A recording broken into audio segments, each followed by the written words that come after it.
بسم اللہ الرحمن الرحیم۔ بہترین شوہر کون؟ جو اپنی بیوی کے ساتھ نرمی، خوش اخلاقی اور حسن سلوک کے ساتھ پیش آئے، جو اپنی بیوی کے حقوق ادا کرنے میں کسی قسم کی غفلت اور کوتاہی نہ کرے، جو اپنی بیوی کا اس طرح ہو کر رہے کہ کسی اجنبی عورت پر نگاہ نہ ڈالے، جو اپنی بیوی کو اپنے عیش و عشرت میں برابر شریک سمجھے، جو اپنی بیوی پر کبھی ظلم اور کسی قسم کی بیجا زیادتی نہ کرے، اپنی بیوی کی خوبیوں پر نظر رکھے اور معمولی غلطیوں کو نظر انداز کرے،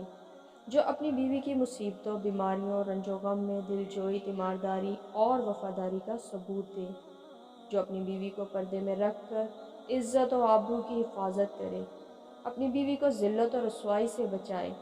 اپنی بیوی کو دینداری کی تاکید کرتا رہے اور شریعت کی راہ پر چلائے، اپنی بیوی کے اخراجات میں بخیلی اور کنجوسی نہ کرے، اپنی بیوی پر اس طرح کنٹرول رکھے کہ وہ کسی برائی کی طرف رخ نہ کر سکے۔